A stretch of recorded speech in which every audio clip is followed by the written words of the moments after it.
Assalamualaikum warahmatullahi wabarakatuh.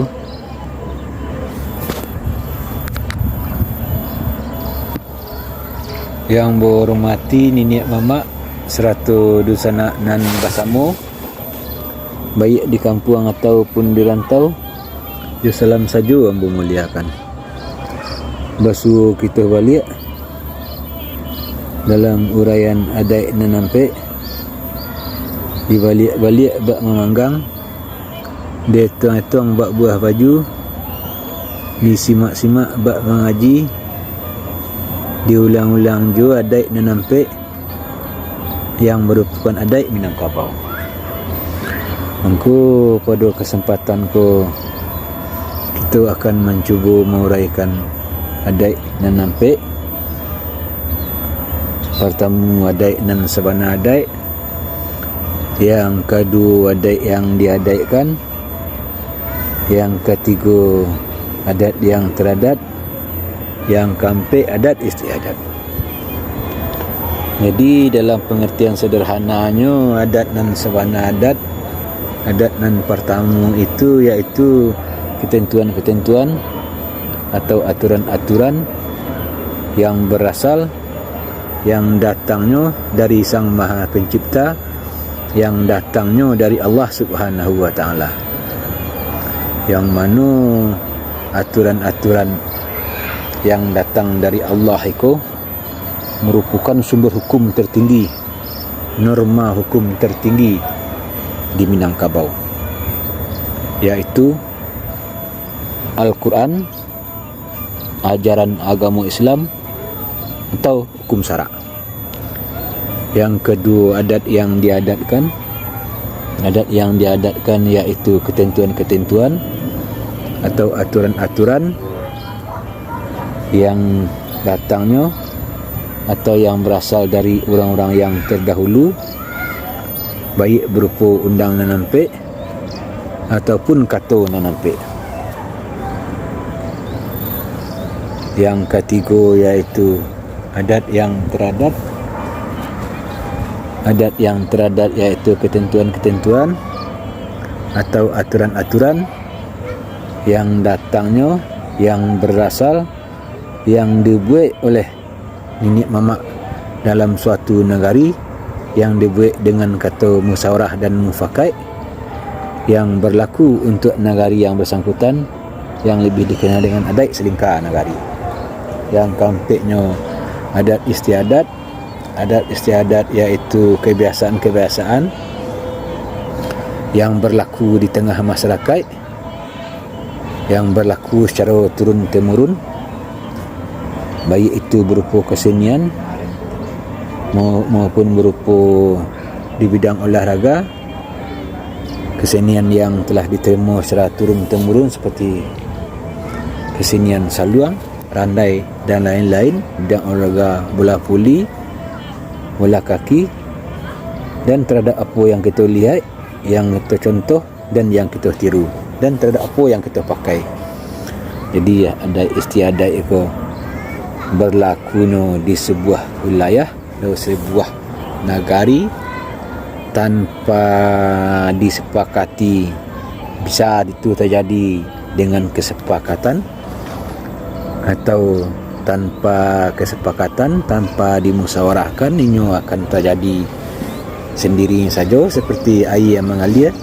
Tapi sekalipun ia mengalir seperti air yang mengalir, tapi tetap didasari kepada norma-norma kepantasan dan kepatutan.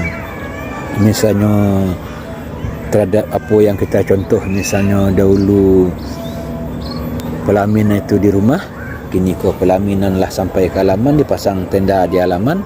Itu yang kita tarik, dan itu pula yang kita contoh. Itu boleh-boleh saja. Itulah yang dikatakan salah satu adat istiadat. Baik. Dan perlu juga ambo sampaikan di siku mengenai adat yang empik ko, para ahli atau kalau kita baca di media-media sosial ataupun di baca-baca di buku atau didengar dari pendapat para ahli, mengko susunan adat ni nampik ko kadang-kadang bertukar letak makasihno adat yang sabana adat iaitu adat yang pertama dan adat istiadat dan adat yang kampik itu kadang-kadang selalu di posisinya. Adat yang pertama dan adat yang kampik selalu di posisinya. Tapi adat yang kedua dan adat yang ketiga itu kadang bertukar balik. Bentuk yang bersampaikan itu adat yang kedua itu adat yang diadatkan dan adat yang teradat menjadi yang ketiga. Mungkin satu masa orang menyampaikan atau buku yang kita baca menyabi lo berasa yang kedua itu adat yang teradat dan yang ketiga itu adat yang diadatkan. Jadi kalau terjadi yang serupa itu kita hendak usah ragu kerana cuma cik sebagai pegangan kita. Apapun urutan adat itu yang disusun orang tak tahu urutannya, yang penting kita fahami iaitu urutan adat yang pertama iaitu ketentuan-ketentuan atau aturan-aturan yang datang dari Allah, dan kedua susunan adat yang kedua ketentuan-ketentuan atau aturan-aturan yang datangnya dari orang-orang yang terdahulu, baik berupa undang nampik dan ataupun katuan nampik. Dan urutan yang ketiga iaitu ketentuan-ketentuan atau aturan-aturan yang disusun dan dibuat oleh Muhammad di sebuah negari yang lebih dikenal dengan adat serikal negari. Dan urutan kampik iaitu ketentuan-ketentuan atau kebiasaan-kebiasaan yang berlaku secara turun-temurun, terus-menerus di suatu masyarakat, baik itu berupa kesenian maupun bidang olahraga, baik antara tiru, kita calik dan kita contoh. Jadi yang penting itu mau adat yang diadatkan yang kedua ataupun adat yang teradat yang kedua itu tidak ada masalah. Yang penting urutannya kita telah tahu adat sabana adat. Yang pertama urutannya ketentuan yang datang dari Allah, yang kedua ketentuan yang datang dari orang yang terdahulu, ketentuan yang ketiga ketentuan yang datangnya dari aturan yang datang dari ini yang mau selingkuhan negari, yang kampik kebiasaan-kebiasaan yang berlaku secara turun-temurun dan terus-menerus. Mungkin itu saja sebagai pegang bagi kita. Aku pada kesempatan ini kau banyak kurang, banyak salah dalam kata-kata, salah dalam bersikap dan salah pula dalam merhatian adat ko. Aku kuat pendapat ambo ko bukanlah satu pendapat kebenaran mutlak. Pendapat ambo ko boleh kita diskusikan, kita musyawarahkan, kita berdebat untuk mencari suatu jawapan yang lebih tepat. Aku sekian saja dari ambo. Kuat janjang ambo naik, dak tangguh ambo turun, salah ambo berkata, salah ambo dalam bersikap dan salah pula dalam merhatian adat.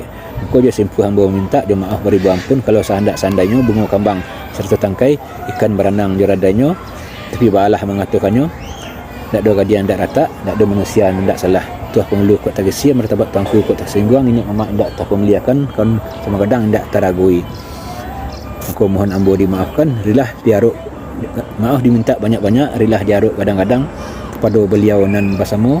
Banyak maaf. Wabillahi taufiq wal hidayah. Wassalamualaikum warahmatullahi wabarakatuh.